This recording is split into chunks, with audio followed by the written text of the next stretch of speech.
Ghostbusters Frozen Empire, I'm very excited about.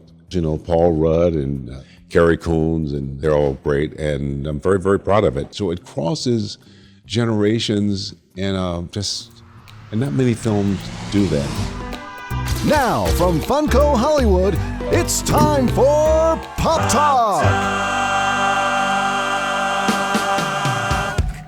Hey everybody, it's your pal, Funmaker. My golly gee, wait till you see who we have with us today on Pop Talk. You know him from a lot of TV stuff, film, but you probably know him mostly from Ghostbusters, but we're going to talk about some other stuff. Our pal, Ernie Hudson. Hey, hi. It's really great to be here with you guys. That was quite an introduction. Do you see how I just turned it on? All right, so Ernie, we are going to ask you to build a pop. So you have all these pieces in front of you. You can build whatever you want. It can be you, it can be alter ego you, it can be just a fantasy thing, whatever. Just there's pieces of, hair pieces and accessory pieces. Just kind of build it while we talk. Take your time. It's kind of fun. That's what we do here at Funko. But we're also known for being a collectibles company. Do you, Ernie Hudson, collect anything? I really don't. I mean, I really don't. Over the years, I've been working in the business for going on 60 years. Yeah. And so there are things from different projects, but I find fans or people who seem to enjoy that more than me, so I tend to pass it on to people who really value it. And so I enjoy the fact that they enjoy it so much, but I don't collect a lot. I think I've probably bought maybe and lived in about 10 homes over my lifetime. So it's a little hard to kind of stay on top of things. Yeah, well, it's probably best that you don't start now. I'm telling you, I've got a storage shed and it just gathers dust after a while. Wow, but it's kind of fun every once in a while as the hobby thing like we were talking about before the show. Right, yeah.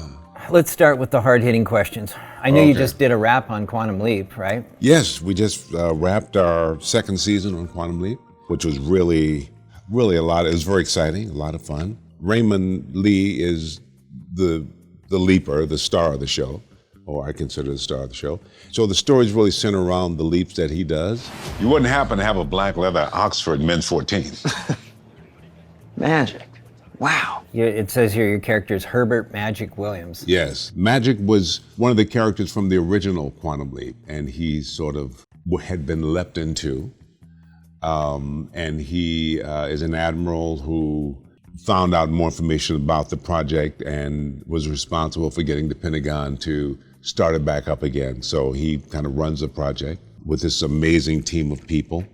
I'm very proud of the show, and the actors who I work with are just really some of the coolest people. Do you guys ever get to have any input on like, hey, wouldn't it be cool if we leapt back here, or could we go to the future there? Do you get to have any input on that? I think the producers and writers are open to our suggestions. I tend not to do it on certain shows. I think there's some projects that I go, okay, this is the story that is my story, and I want to make sure that it's told right or a certain way. There are other projects that I work on that I love being a part of, but I feel like, you know what, let me just see how it unfolds. I do another show on BET, and it's on Netflix now, called The Family Business. I executive produce on that, and that one I do have a lot more to say. I'm concerned about how the story is told and which direction it goes in. But not so much Quantum Leap. I'm just happy to be there, and I trust the writers. And the creative people. They're very, very good. The 4 LAPD officers in the Rodney King beating case found not guilty on all one. Do you know what day this is? April 29th, 1992, the day the LA riots began.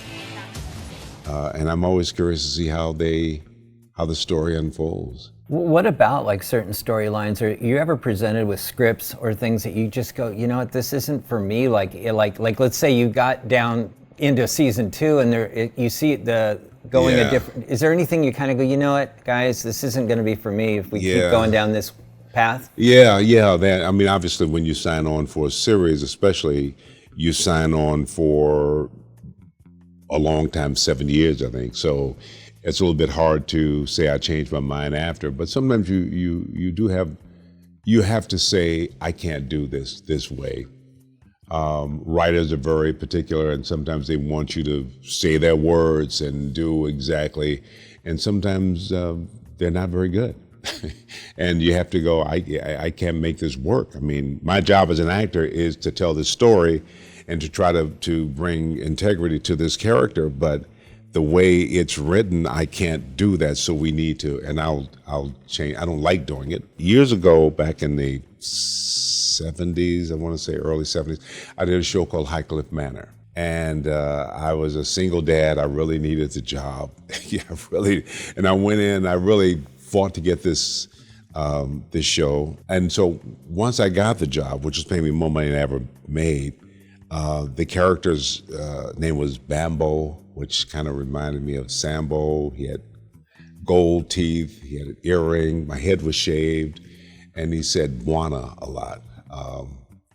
And I don't know why I didn't even think about it until now we're rehearsing, and I just had a problem with it. And finally, after a couple of days, I just went to the producers and said, you know what, I can't do this. I mean, I know there are actors out there who would give anything to be here, and you should get those.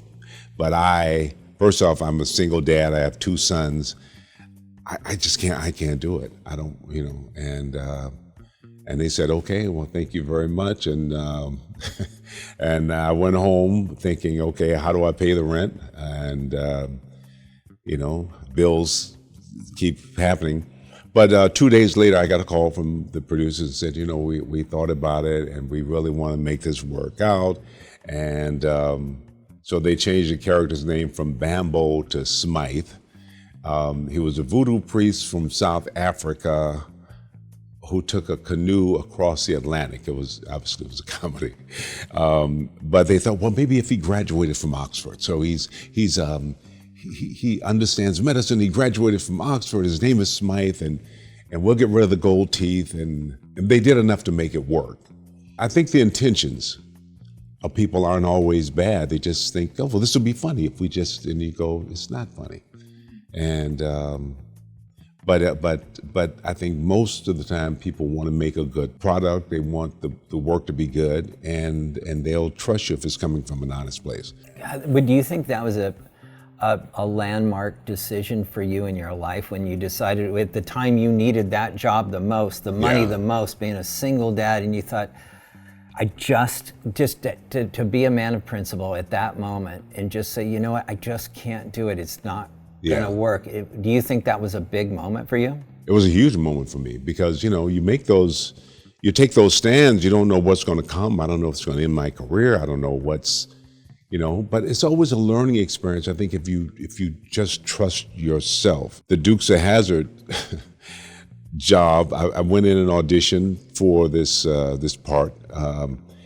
And I thought I was brilliant, actually. I thought, sometimes you, as an actor, you go and read, and there are times when you nailed it, know. And I wasn't surprised when I after the audition, I got home and the phone was ringing. I got the job, but it wasn't for the part that I auditioned for. It was for that person's bodyguard. So all those amazing lines that I had a chance to kind of do, the bodyguard had no lines. So I go, okay, I need the job, and my head was shaved, and so I go to work on the show, and we're shooting, I think, in Canyon Country someplace. And as I drive, it was kind of a rainy day, and I drive up, and there's this huge Confederate flag flying, which I guess is the flag of the state of Georgia. I didn't realize that at the time. All I see is a Confederate flag, and I'm like, not feeling that great. So I go to my dressing room and I see this bottle of baby oil, and they want me to oil up, and they have this tank top they want me to wear, and what the hell is like, I go, oh, God. And so now what happens is, in my mind, I'm thinking, hell no, I'm not wearing this. I'm not wearing this. And so I'm going to tell them I'm not going to wear it. And now you start to get out of control. Wardrobe person says, well, you have to wear it. I'm like, I don't have to do anything. First, I don't have to be here. So just, no, I'm not doing it. So then I said, where's the director? I want to see the director. So I go out to see the director. And on the way to see the director, I hear this joke about a black guy. Somebody's telling a black joke here, and I look around and it's a black guy telling a black joke, and he's the only black guy on the set besides me. So now I'm really in a bad mood. And so now in my mind, I think I'm going to tell the director I'm not wearing it, and the director's going to say something, hit the director. And I'm like, but something kind of came to me and said, you know what, just whatever happens, you'll handle it. It'll be all right. And just before you go there, let's just, and so I went and I talked to the director, we talked about it, and the wardrobe changed a bit, and it was okay. And it turned out to be one of the best experiences I've ever had shooting on a television show. Wow. I'm still friends with the guys, but sometimes we go to those places. I think we just have to trust that, no, we can, it'll be all right. And so all those situations are times when you kind of go, okay, let me be open to whatever that experience is. Let me be open to trust that we're really trying to do the best we can and see what the universe has. And every time I was so definite that I've been right about things, I find that I was wrong and I misinterpreted. And so there's always a lesson in there. I know it's a long-winded answer, but You had told a really amazing story about maybe a moment that may have changed your life with someone very significant that kind of, could you please retell that? you know, I look back over my life. I'm 78 years old now. I can't lie about it because it's all over the internet. So it's just like, it is what it is. And I'm happy to be here because I remember as a kid, I would say, God, please just let me live as long as Jesus lived. If I can just live to be 30, I'll be happy, you know. So I look back over my life and I look back over people who really had a life-changing impression. And I used to think about people who were, you know, important people, certain teachers or my minister or my uncles. But sometimes we forget about the people who are there. There was a guy, he was a member of our church. He wasn't a minister. He didn't have any title or anything. I don't even know what he did for a living, but he was just a really good man. You know, the way he walked, the way he carried himself. His name was Brother Cole, and he was part of the church. The church people respected him. You know, if you see him on the street, the gangsters in the neighborhood, they respected him. And he just had it was just his integrity, you know. It was just, I saw a lot of ministers I grew up with who would say a lot, but they didn't live up to it. And I remember my grandmother, she would clean the church. And I did that from the time I was a little kid until I got out of high school. We'd go every Saturday, we'd go and clean the church. And she was up in age, and we never got paid. And when I was about 12 years old, it was a Saturday and a beautiful day out, and we're going to clean the church. And I'm like, no, I'm not doing this. I mean, why are we doing it? They don't even thank you, they don't pay you. And she thought it was her mission to clean the church. But I'm like, no. And I was there kind of sweeping the aisle down. I just threw the broom down and I said, no, I'm not doing it. And I went outside and I sat on the steps of the church, really just angry, you know. And Brother Cole just happened to be walking by. And he said, they used to call me Poochie when I was a kid. He said, Brother Poochie, what's wrong? And I said, hey, you know, Brother Cole, Mama's been coming here. She cleaned the church. They don't pay her. And, you know, her knees are bad and she's here and I'm not doing it. And I just let it all out. And he listened and he was very patient. And then when it was all out, he said, you know, son, he said, do it anyway. He said, the Lord will bless you. Now, the Lord will bless you is something that everybody says in church. It's like just one of those things. I've heard it my whole life, but the way he said it, it just, I don't know, it was life-changing. I just thought, you know, and as I got old, I realized the important part of it was do it anyway. There's some things you do it because it needs to be done. You do it anyway because that's your calling. You're not going to get paid, but somebody needs to do it. And I look back now and just the way this man carried himself and the way he respected people, that's the model I've tried to live to. That's to be an example of what is possible. You know, he wasn't out hurting anyone, or just in spite of life, whatever it presents, to be able to find love. And I never got a chance to say thank you to him. Always wanted. And now if I to, just for being that example, that person, you know. And there were a lot of people who bragged and talked and seemed like they had stuff and cars and whatever that we're supposed to look up to, but he was just a simple man, but a good man.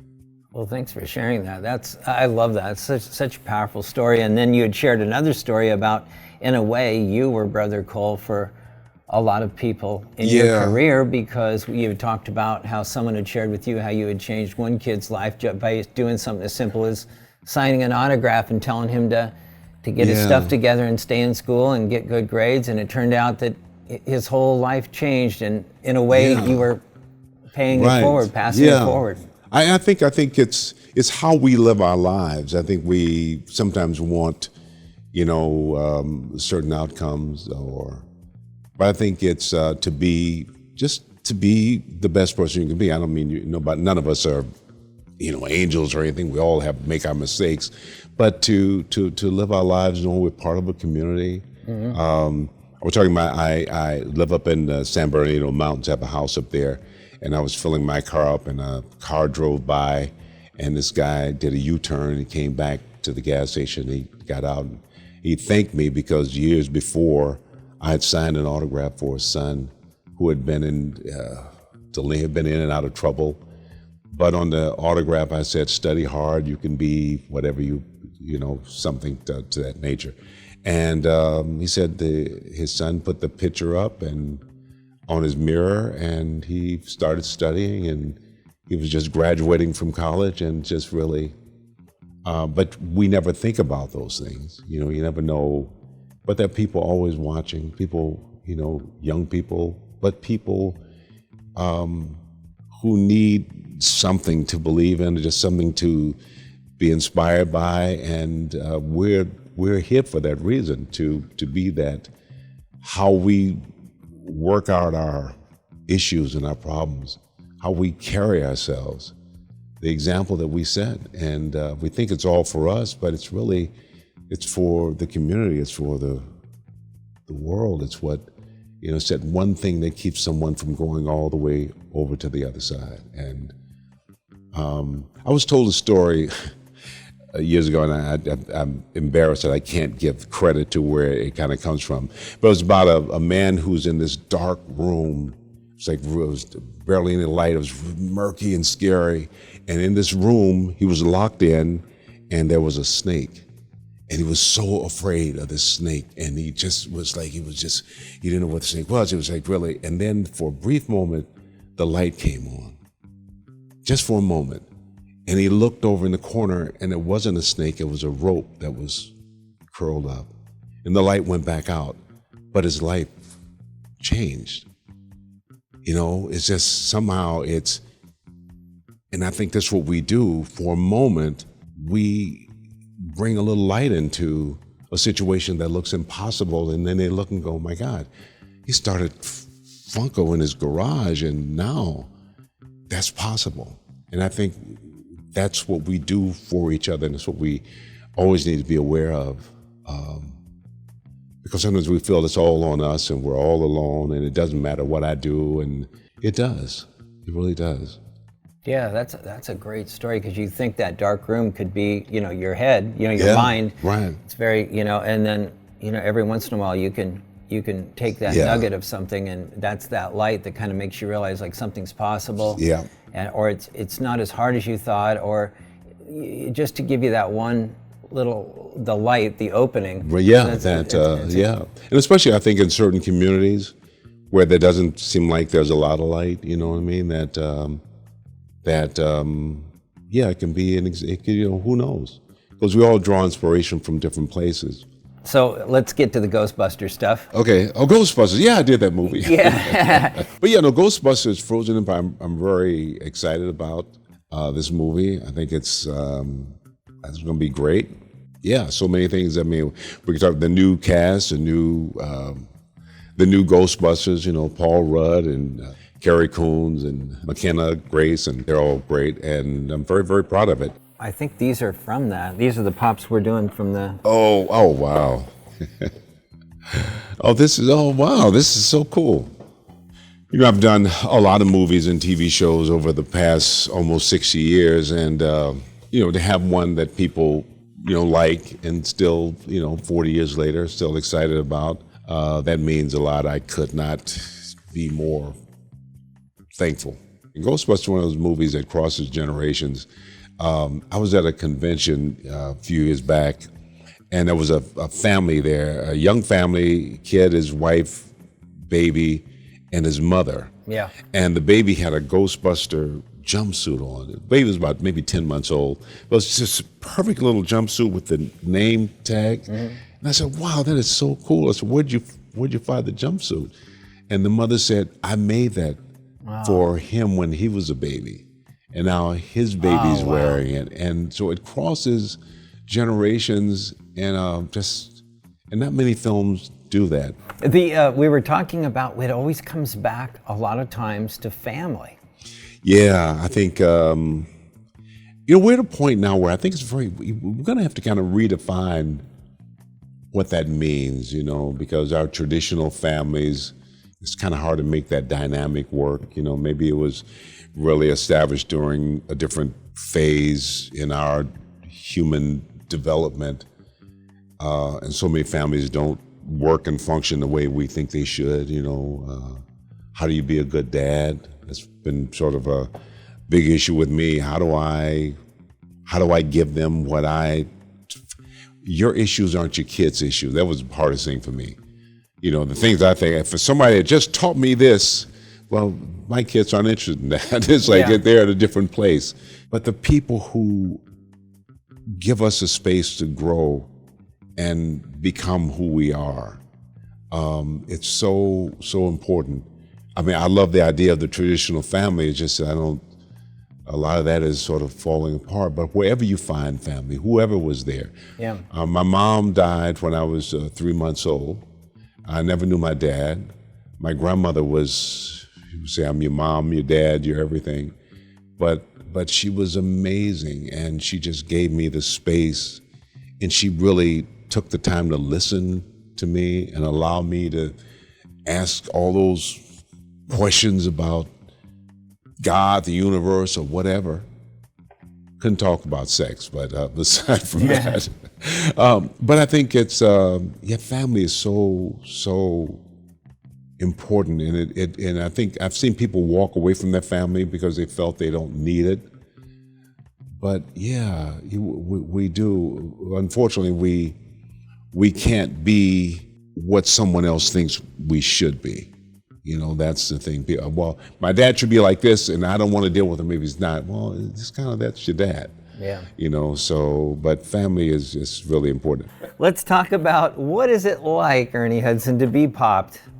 That's what we do here. Oh, wow. You've seen these, right? I'm doing conventions. I've signed them. Yeah. Wow. I have no words. And I love this one where you guys had Winston in the car. Very, very special. Maybe you can sign that one to me after the show. I'd love to sign it. I'd love to have it. Yeah, no, I've signed a few, and I'm just very, it's nice to be included. I forgot about the most important part they like me to do about the show. Okay. It's called Rapid Fire Fun. Okay. Favorite movie of all time? Maybe It's a Wonderful Life. Maybe I'd say that. I'm not sure, but that's the first thing that comes to mind. That's mine. Okay, yeah, I love the movie. Favorite cartoon growing up as a kid? Mighty Might. Mighty Mouse? Mighty Mouse. How about this? What was the first car that you drove ever? Your first car? First car was, I bought a 1950 Plymouth. Favorite song of all time? Jerry Butler, favorite singer, favorite song. Oh, how about this one? Name a place in the world that you've never been that you want to go to. I've been to France, but I've never been to Paris, and I think I want to go there. And there's some African countries I'd like to visit. I've been to Africa, a couple of countries, but the Ivory Coast, where most of the American blacks originated from or came from. I haven't visited those countries. I'd like to. All right, well, let's see what you created there, Ernie Hudson. Did you make, is this young This you? is, Or? yeah, I think this is, maybe that's it. I hadn't thought about it, but, you know, I like the, I'm trying to love working out, and because I never have. Yeah. You know, I never really even worked out much, but because I always look better than my trainers, and I thought, well, geez, I mean, I don't even have to do anything. But when I turned 70, that began to change a bit. So now I'm trying to actually love going to the gym. And maybe that's, I'm not sure why. I tried a few things on, but this guy here, still trying to get someplace and not sure where he's trying to get to. Yeah. And maybe you reach a point where you kind of go, maybe I already got there and didn't know it. Mm-hmm. Well, thank you so much. I mean, this is one of my top favorite interviews we've ever done. We've done probably 100 now. Really? But it's Wow. really been a pleasure. I really appreciate. Thank you so I much. appreciate you, and I actually, I really, I've enjoyed it. It's really been an honor meeting you. Keep being incredible. Keep doing what you do, and I'm going to try to do the same. Well, thank you again. And that wraps up another episode of Pop Talk, folks, with our pal Ernie Hudson. Thank you. Hey, guys.